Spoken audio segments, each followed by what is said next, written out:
কথায় কথায় কিছু মানুষের অভ্যাস আছে, গালি দেয়, আক করলেই গালি দেয়। স্বাভাবিক কথাও গালি ছাড়া কইতার, আর গালি দিয়ে আবার হাসে। ওমা কেউ গালি দিলে আর এইটি কথার কথা, আস্তাগফিরুল্লাহ, গালি এটা কথার কথা? অপরের মা নিয়া বোন নিয়া আপনি যা তা বলে ফেললেন, চি চি চি। ছেলেরা তোমাদের কবল, এ সমবয়সী বন্ধু, তোমার বন্ধু, সে একসাথে চলো, সে পট করে তোমার মাকে একটা গালি দিছে, তোমার বোনকে নিয়ে একটা বাজে কথা বলে দিছে, তুমিও হাসি দিলা, তুমিও নির্লজ্জ, সেও নির্লজ্জ। আত্মমর্যাদা যদি থাকে তুমি তার জুতা দিয়ে বাড়ি দিবা, জুতা দিয়া, যে তুই কেমনে বেটা মানুষের বাচ্চা, মুসলমানের ঘরে জন্ম নিয়ে তুই এইভাবে মা বোন নিয়ে গালি দিতে পারলি কেন?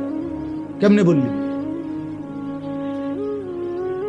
হাসতে হাসতে মানুষ গালি দেয়, এটা কথা হইল কোন? এটা কথা হলো? ওই যে ওই যুবক কি বলছে, আমার মায়ের সাথে কেউ এটা যদি করতে চায় অপকর্ম, আমি তাকে তরবারি দিয়ে গর্দান ফেলে দেব। বলে নাই? এটা আত্মমর্যাদা সম্পন্ন যুবক। নবীজি শুধু তার বিবেকটা জাগায় দিছে, সে তওবা করে ফেলছে। হে বুঝছে, কলজা লড়ে উঠছে, হায় আমারে কি কইল, হায় আমারে কি বলল। পর্দার আড়ালের মা বোন যারা শুনতেছিলেন, আপনাদেরকে বলি, মা, অশ্লীলতা, পর্দা, বেপর্দা, বেহায়াপনা ছেড়ে দেন।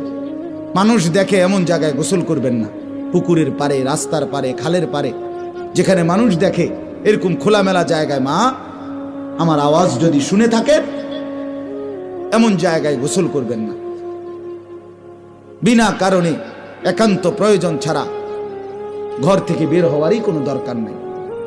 আর এই লাল, নীল, হলুদ, কমলা টাইট ফিটিং বোরকা, শরীরের সাথে আটসাট, এগুলো কোনো বোরকা না, এগুলো থ্রি পিস না, এগুলো একটা থ্রি পিস। থ্রি পিস দুইটা ফিনছে, আর এগুলি জ্বর উঠছে গায়ে, এই ডাক্তারে কইছে কাপড় দুইটা ফিনতে, তো শীত লাগতেছে বেডি বেশি, এই জন্য বৃত্তে একটা পড়ছে থ্রি পিস, এটার উল্ফে আর একটা ফিনছে থ্রি পিস। বোরকা কোনো এরুম হয় না। বোরকা হলুদ, কমলা, লাল, নীল, টিয়া, বেগুনি, আকাশি, ফুটফুট, এত সংবং বোরকা হয় না। বোরকা হবে কালো। বোরকা হবে কিরকম?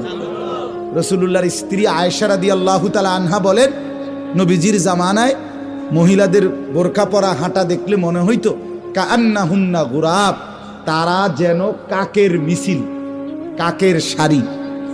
কিসের? গোরাব মানে কাক, গোরাব মানে কাক না তো? তাইলে লাল কালারের কাউয়া দেখছেন যে এত ডানছে,